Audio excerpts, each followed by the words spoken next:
Thank you for inviting us. Nice being in the new location here.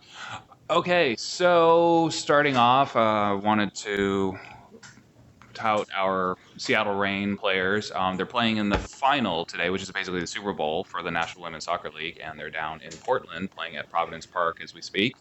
That's where Dr. Marquardt is right now. She's providing sideline coverage, and so rooting them on. Hopefully they win this year. Last year they went to the final, and they were runners-up. Okay, disclosures. We don't have anything to disclose. I would like to have disclosures, but I don't have any. All these videos and images were taken by us. Some are from the sideline, some are just taken from the internet, so they're all available to the public. Okay, objectives for today. So describe the current understanding, facts, law, definition, signs, symptoms, components of our evaluation, contributing factors, and referral options. And review the current research for sports concussions. And, just going back to the soccer situation, so it's not just a football problem. It's actually the #1 cause of concussions in women for their sports is soccer. So headlines of this year, the concussion lawsuit was approved, and it was going back and forth because the numbers were too low initially, but it was finally approved. And then all of a sudden, people started retiring at a very, very young age. Chris Borland from the 49ers at 24 years of age retired. And one of the statements he put out was, from what I've researched and what I've experienced, I don't think it's worth the risk. Recently, he also stated that in order to succeed and play within the NFL, you have to play at a very high level, and that puts you at very high risk. And then Anthony Davis from the 49ers also retired at 25 years of age because he was taking a long time to heal, and he wanted more time to heal. Which, if you're a Seahawks fan, this is great because the 49ers are awful. And like I said, it's not just a football problem. So this was from the finals, Klay Thompson. Occasionally you get a taekwondo kick to the head while playing basketball. And then soccer. So this was from the Women's World Cup in Canada this summer, and this was USA-Germany, and a collision between the U.S. and a German player. Both went down. The German player actually sustained a laceration, started bleeding from the head, was wrapped up, and they both went back in. So facts. 1.6 to 3.8 million sports and recreation TBIs occur in the U.S. each year. 75 to 90% of TBIs are concussions or other forms of mild traumatic brain injury. Younger athletes do take longer to recover than older. You do not need to hit your head to sustain a concussion. It may or may not result in a loss of consciousness. A very low percentage, only about 10% actually do lose consciousness. And 50 to 75%, maybe even up to 85% go unreported. And this is coming from the CDC. And the primary reason for not reporting is they didn't think it was serious enough. So this was an anonymous survey done in 2013 in collegiate players. Despite being educated, despite having new data out there, because this was in 2013, 43% still hide their symptoms in order to play.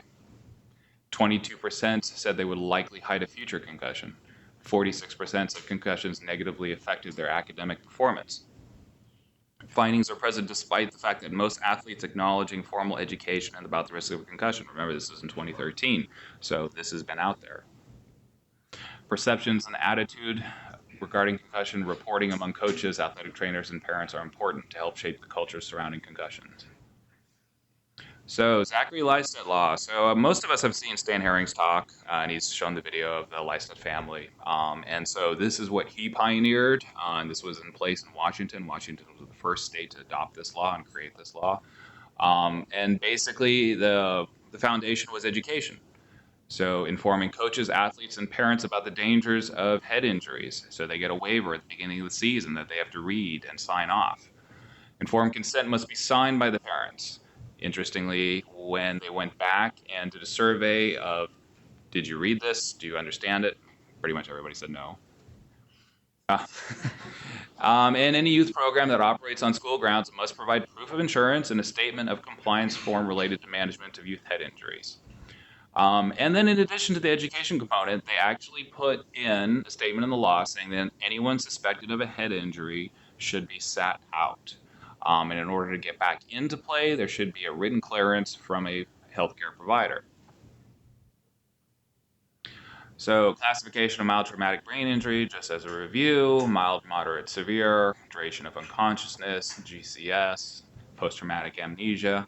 By definition, concussion falls into mild traumatic brain injury, and GCS as a reminder.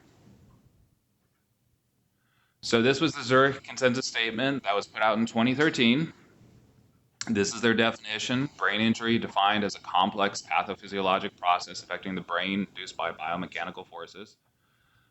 And then they went through these. So concussion may be caused either by a direct blow or an indirect blow. Concussion typically results in rapid onset of impairment that resolves spontaneously. So that's the key point about concussion: resolves spontaneously. So residual deficits that are years later are not truly a concussion. It's a more significant form of brain injury. Concussion may result in neuropathological changes, but the acute symptoms reflect functional disturbance rather than a structural injury. The thought process is there's a metabolic cascade. Concussion results in a graded set of clinical symptoms that may or may not involve loss of consciousness. Resolution of the clinical and cognitive symptoms typically follow in a sequential course. However, it can be prolonged. Definition by the CDC: injury to the brain caused by a bump or blow to the head or body that causes the brain to move quickly back and forth. It can be a direct or indirect blow. Changes the way your brain works, complex pathophysiological event, neuronal dysfunction, cascade of ionic, metabolic, and physiologic events. And our best understanding of this right now is signs and symptoms arise from this metabolic cascade. So, signs observed by coach and parent and symptoms. Headache is number one as far as symptoms go. Balance problem, dizziness, these are also things that we observe on the sidelines. Coaches and parents will observe as well. They will feel like they're in a haze, foggy, sluggish. They can't concentrate. They don't feel right. It's always difficult with kids, but if you just ask them, do you feel okay? They will say, no, something's wrong. So red flags as far as when we advise urgent ER evaluation: headache that gets worse, does not go away, worst headache of your life, underlying concern for a subarachnoid hemorrhage or a bleed, weakness, numbness, decreased coordination, repeated vomiting or nausea. And so then the question is, how much vomiting is too much vomiting? And there's actually a statement about this. So more than 3 times of vomiting is considered concerning enough to warrant urgent evaluation. Slurred speech, unusual behavior, looks very drowsy, cannot be awakened. Obviously, they're still unconscious. Anisocoria, one pupil is larger than the other. Convulsions, seizures, cannot recognize people, becoming more and more confused, agitated, restless. Loss of consciousness. So in the professional world, any loss of consciousness, you will end up in the ER. Symptoms are categorized into physical, cognitive, emotional, and sleep. Physical, headache being number one. Dizziness, balance issues are very common as what we see. Nausea is very common as well. Vision, sensitivity to light and noise. Difficulty concentrating, difficulty thinking, feeling slowed down. Emotional, teenagers are very emotional, so how much emotion is too much emotion. Irritable, sadness, anxiety, nervous. Sleeping more than usual is typically what we see in the initial phase. Sleeping less than usual occurs later on. Difficulty falling, staying asleep.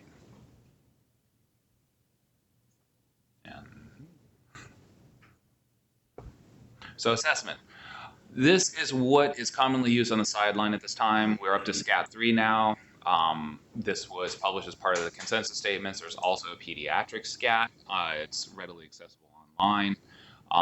This is a standardized measurement. We go through GCS, we go through memory, cognitive testing, we do balance, and then we score it up. So this has been instituted by FIFA, Olympics, many professional level sports. They do this on the sidelines. This is typically reserved for somebody who is licensed, such as an athletic trainer or a physician. Coaches should not be doing this. And pocket concussion recognition tool. So this is basically the gold standard for assessment at the sideline. We incorporate this as part of our evaluation in the office as well, and we follow the numbers over time. So the evaluation that we do in office is still a clinical diagnosis. Everybody's looking for the magical biomarker, serum markers, the magical imaging test that will tell you that there's definitive proof of a concussion. We're not there yet. That is constantly being researched. It's still largely an interview, physical exam process, talking to a coach sometimes, talking to the parents, talking to witnesses. There's always videos of these events. It's kind of interesting that, people come in and they show us their GoPro videos, or what a parent recorded, and so you can see the hit. And their physical exam, which composes a neuro exam, balance is extremely important, visual exam, which is part of the vestibular system, and cognitive assessment. And so as part of the visual exam, it incorporates in the vestibular system. So one of the things that we see early on is changes in visual functioning. They have difficulty with accommodation, convergence, they're unable to focus, and that creates the headache in a lot of situations. So these are common circuits that are interrupted immediately, and these are things we do see on the sideline. So dizziness, balance impairments, blurred vision, vestibular-ocular issues, which are comprised of two systems, vestibulo-ocular, vestibulo-spinal, where the balance comes into place. So neuroimaging, this is what the consensus statement came out with. It's typically normal. Brain CT contributes little to evaluation, but should be employed whenever suspicion of intracerebral or structural lesions, such as a skull fracture, exists. Examples: prolonged loss of consciousness, focal neurological deficit, or worsening symptoms. Modifiers. So these all affect the duration and significance of the symptoms. How old is the kid? So younger they are, the longer it takes for them to recover. Timing, threshold. So how significant of a hit did they sustain to get a concussion? Was it a head-to-head collision that occurred in football, or was it a glancing blow from a soccer ball? The more significant the hit, the more likely you expect a concussion. However, if they have a very small minor hit and they sustain a concussion, that's concerning because their threshold has been lowered. Have they had prior pre-existing conditions, seizure disorders? Whoops, let's go back to that. All right.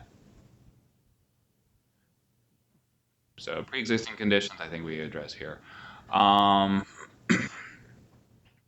So factors that can influence post-concussion symptoms and resources: vestibular vision issues, neck issues, sleep issues, chronic pain, psychological concerns, psychosocial factors, motivation.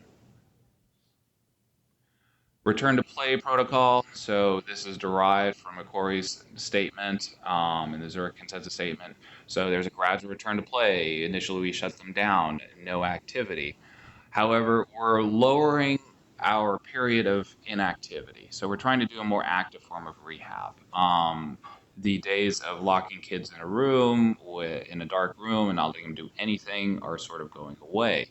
We're seeing studies that say that too much inactivity can actually prolong recovery. So now we're trying to do this balancing act of shutting them down, getting them enough rest, and then getting them back to activity. Activity, does involve, for a majority of the patients we see, going back to school. So exercise is not the be all and the end all. We always emphasize return to school, return to learning over return to play. So you start off with light aerobic exercise, you gradually push them through moderate exercise, then you go to non-contact exercise, and finally practice in full contact. If you have a non-contact sport, you basically will stop here. But with contact sports, football, soccer, even basketball is considered a contact sport, you basically have to see them in order to clear them for full contact. And then gameplay. So even if they pass through all these stages, if they start a game and they start having headaches or symptoms, we tell them not to play, and coach or trainer should pull them out. This is our return to play program that we run here. All our campuses provide this. We have physical therapists who are here who run this return to play. We have modeled it off of NCAA guidelines because we cover Seattle University, which is Division I, and they're very rigorous as far as the return to play guidelines. In addition to this, we also do visual rehab, vestibular rehab, and transition. So I'm going to add that you know, a lot of times there's all these confounding factors that come in, and I'm going to talk about some of them, but I think we're fortunate that our outpatient rehab team really works with us in terms of doing vestibular protocols, return to play protocols. A lot of the clubs that Swedish actually sponsors are, you know, small clubs or large recreational clubs that do not employ trainers. The coaches are volunteer dads. Some of you might volunteer for your kids' teams, and they don't want to take responsibility for, you know, watching the gradual return to play or for, you know, managing balance issues or for monitoring how kids are doing. And so a lot of times we're using our physical therapists for that. And also to be mindful of all the other issues, which we're going to talk about, you know, if they need, you know, psychological services, or if there's a question of, you know, are they motivated, you know, to return to sports. And in sports, it's a little bit different because most of the kids really want to get back. But there's also other areas in which, you know, maybe their motivation to be 100% is questionable. Okay, so this is exactly what we don't want to do now in football. Okay, for one thing, at this young age, we don't allow, you know, tackling at this level. So for youth football, they've changed the guidelines in terms of, you know, tackling. I know everybody's thinking, oh my gosh, that shouldn't be my child.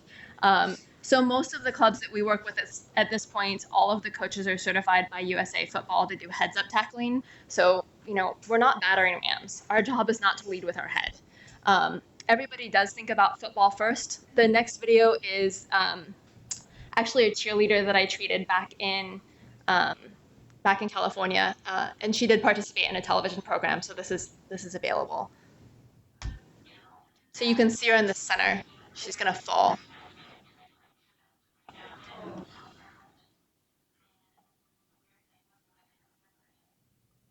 And she had no memory of it. It just happened to be that her family was filming it, and you know, they had to tell her that she had been dropped.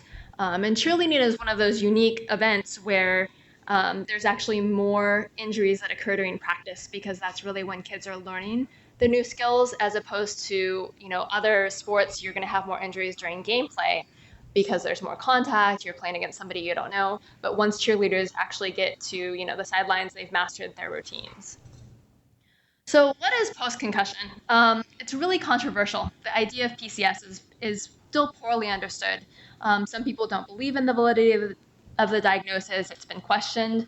But it's important to remember that it really does affect all aspects of life, not only sports and other physical activities like bike riding or hanging out with your friends. It's also going to affect academics. It's going to affect sense of self, loss of identity. So, non-specificity of symptoms. If we think about the symptoms that exist in post-concussion or in a concussion, you know what? If I asked you guys how many people were tired, you were here at 7:30 in the morning. You know, are you irritable? You've had a long day. These are all very common symptoms that many of us experience on a day-to-day basis. And so part of it is asking, you know, what's baseline for you? Especially if a child has a history of migraines or a history of ADHD, we expect them to have trouble concentrating initially, or headaches. It's really important to ask about that. The other thing is the normal population. So we shouldn't expect kids to have a symptom score of 0, or adults for that matter. And so we're going to talk a little bit about other populations that experience these symptoms. So chronic pain, depression, post-traumatic stress disorder, all are going to endorse a lot of these symptoms: depression, anxiety, cognitive problems, you know, feeling tired, feeling like they can't sleep, possibly having a headache. So there was actually a study done about healthy university students. So if any of you have had, you know, high school students or college students or even kids, and you ask them, how often are you, you know, tired? How often are you irritable? Are you getting enough sleep? You know, how many people do you think would report being fatigued? Let's do a show of hands in here. How many people are sometimes tired? Everybody's hand should go up, right? So 76% of people, of college students, reported fatigue. Taking a longer time to think. I mean, we're almost looking at, you know, 2/3 of totally normal, you know, no history of learning issues. These are healthy students, no history of concussion. Sleep disturbance, frustration, forgetfulness. Okay, What about at baseline? Okay, how about what we look at baseline for athletes? Do we expect all of them to be geniuses? Okay, do we expect them all to have, no symptoms of mood issues or no symptoms of depression or anxiety? So think about all the biopsychosocial factors. So the personal experience of a concussion is really going to be individualized. You're going to be looking at genetics, a history of mental health issues, any life stress, any medical problems. And so in this study at 1 month, 59% of people with a mild traumatic brain injury or a concussion met criteria for post-concussion symptoms. Okay, that seems like a lot, right? We're looking half to 2/3 population. But a third of the normal controls met the same criteria. Okay, so we're a little bit biased in terms of subjective reporting. What really predicted post-concussion symptoms? Pre-injury mental health problems. And that's something that a lot of times, in our quick appointments and things like that, we might be overlooking.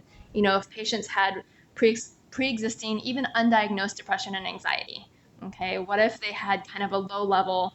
In kids, I always ask if parents have it, because if your child is, 14 and I'm seeing them for the first time, they might not have developed it, but what if there's a, huge family history of bipolar disorder, depression, anxiety? It's probably going to pop up in them at some point, and it might just be adding to their symptoms at this point. The presence of other bodily injuries. So being symptomatic at 1 month was actually a significant predictor of being symptomatic at 1 year. Depression significantly affected how patients did. So now you might say that patients who had worse injuries are going to endorse more symptoms.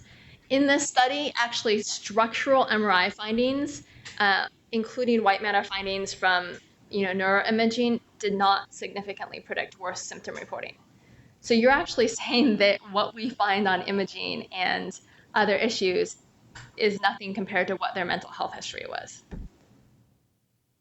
So let's look at a prospective study, because almost everything that we do is retrospective in this.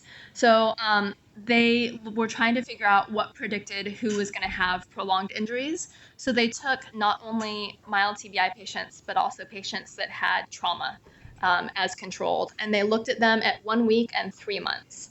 And at 1 week, like you would expect, it was the concussion. Okay, pretty reasonable to still have symptoms. Females tended to report more symptoms. But psychiatric history and a brief screen for anxiety was a predictor of how they were going to be performing.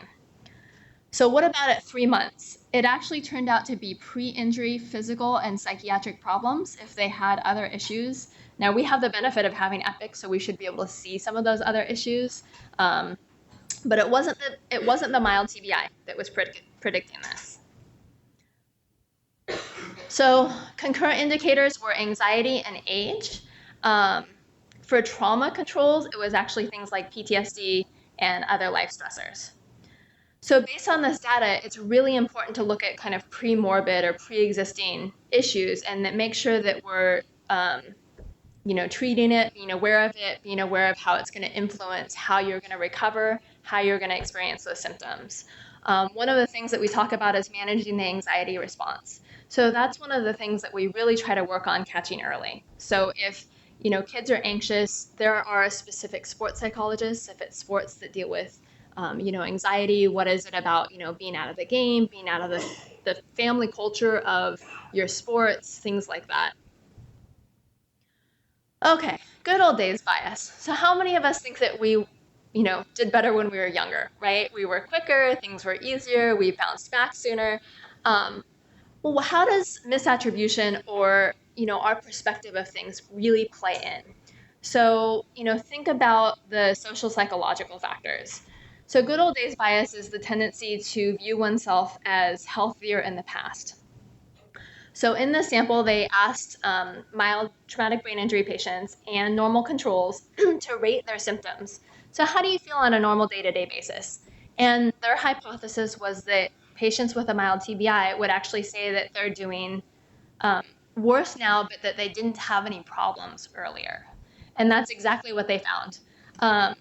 So they found that kind of pre-injury mean scores, they endorsed fewer issues before their injury. So if you said, hey, think back a month before you had your concussion, did you have were you ever irritable? Were you ever tired? And patients were saying, no, I didn't have anything. I was, 100%. So they actually looked at the different curves, and you can see here, this is their symptoms currently, which we would expect for them to have issues right now. But this is how the mild TBI patients rated themselves pre-injury, very low. So they weren't endorsing very many symptoms versus normal controls. Said, oh yeah, I had some symptoms. There are times that I'm tired. There are times that, I didn't get enough sleep. So they endorsed significantly fewer symptoms for before their injury. So kind of just looking at the symptoms, you can see, what percentage of patients were reporting at least mild or greater symptoms for both controls, and controls are reporting way more symptoms than mild TBI patients. So they're saying there was nothing wrong with me before, very minimal wrong. So in the control group, almost half of them endorsed at least 3 symptoms versus a third in the control group. And then, about half the percentage endorsed 7 or more symptoms. So what is this in terms of impact? So think about what effect it's going to have on athletes who are being held out. So the longer the athlete is symptomatic, the more likely that you're going to end up with other factors controlling it. Okay, biological effects, but also the social and psychological effects. Physical deconditioning. You're taking away that experience of mastery. You're taking away, their socialization and their feelings of, family with their sport. A lot of kids will say, "This is my family." This is where, maybe they get their teamwork, depending on their family environment. Their coach may be the one that's, encouraging them to do better. A lot of my kids say that they actually, and parents agree, that they perform better when they're in sports because it makes them more, focused in terms of what they have to do. Because after school, they're going to 2 hours of sports practice. They have to be more effective in getting their work done. For some of these kids, they have to get certain grades to be able to participate in the sport. So that's really a motivator for them. So be aware of the, psychological reactions that athletes can have from being injured, denial, depression, anxiety. I have some kids, they'll tell me, I am not anxious. I am absolutely not depressed and anxious. And they're sitting there doing this and picking at their skin and freaking out. They look, really flat or very tearful, and they'll flat out tell me. And I don't think they're lying to me. I think that they just don't believe that they're depressed or anxious. So be aware of these personal and situational factors. So rest. Okay, we flipped the pendulum. So we used to say, a bunch of us when we were kids probably had what we would now define as a concussion. But we weren't told that. We were told, you got a ding, you got your bell rung, you're okay, go back in. Okay, then we flipped the pendulum and said, absolutely not, we're gonna pull you out, you're gonna sit in a dark, quiet room, do nothing until you feel 100%. Okay, well, that's not really practical. If any of you guys have teenagers, you try holding your teenager away from the phone, away from their friends, away from school, and video games and television. You're not gonna make it more than a couple of days. So really to remember that this is acute stages, okay? An initial period of rest, 24 to 48 hours, may be of benefit, and really we need further studies. That, kind of be sensible about activities. Obviously, we're not going to let them back into contact activities, but really, low levels of exercise, returning to school part-time.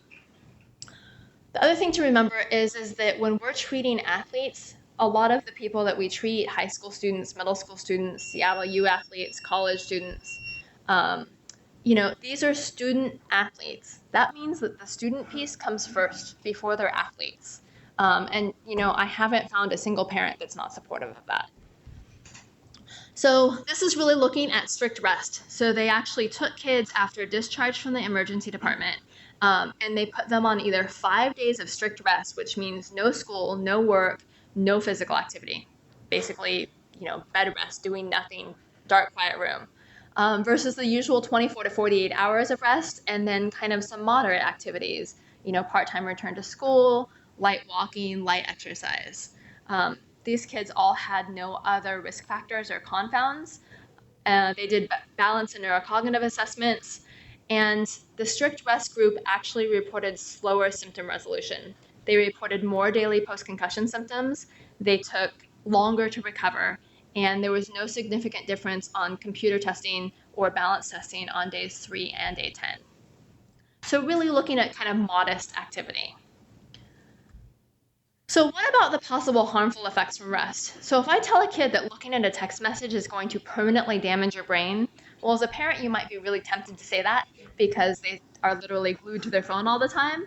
But what about the anxiety and expectations that are going to come from it, right? So there's something to think about as, causation of sickness by expectations of sickness. If you tell them that they're going to be impaired and that this is going to cause them permanent damage, they're going to feel concerned about this.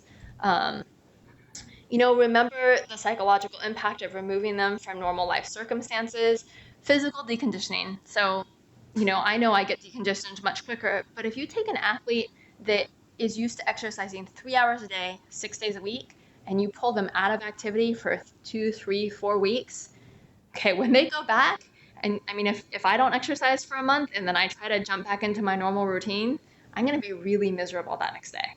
Okay, same thing's going to happen to the kids, even though they're going to bounce back faster.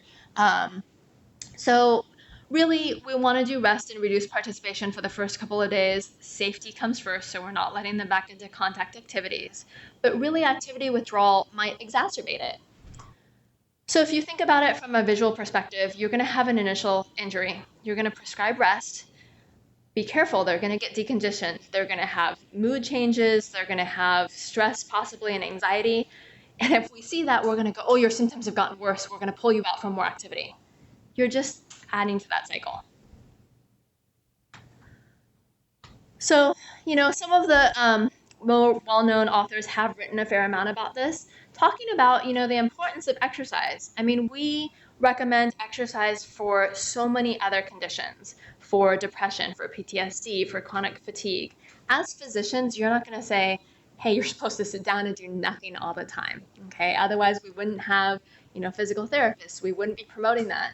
In sports medicine, our job is to get them back to activity. Granted, we don't want them to return to premature vigorous activity.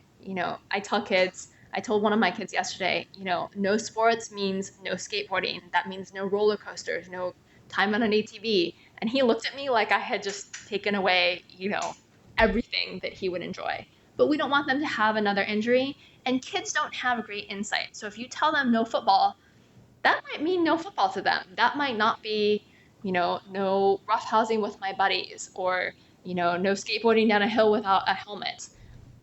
So, really thinking about that. So what do the active rehab programs say? So there's been a couple of researchers that have really started to look at what does a traditional program look like. And we've really implemented this, in our physical therapy programs. And so our physical therapists have graded return to play plans where they, measure their heart rate, they measure their balance, and they watch them through activities and monitor their symptoms and monitor their heart rate and blood pressure and make sure that they're doing okay as we increase this. If they have athletic trainers, we're lucky at Seattle University. We've got trainers that are really on board with us that, watch the athletes and can monitor them. But, so they did an initial study with a small group of children, looking at them if they had kind of prolonged symptoms. And basically, they went through about a month-long intervention, and their symptoms decreased significantly. The other thing is that parents are always asking, what can I do to help my child? And it feels really horrible as a parent just sitting on the sidelines or telling them that you're going to lock them in a dark, quiet room and do nothing. Parents are looking for treatments. Schools are looking for treatments. So this case, or these cases, suggest that kind of controlled, closely monitored exercise and rehab are important.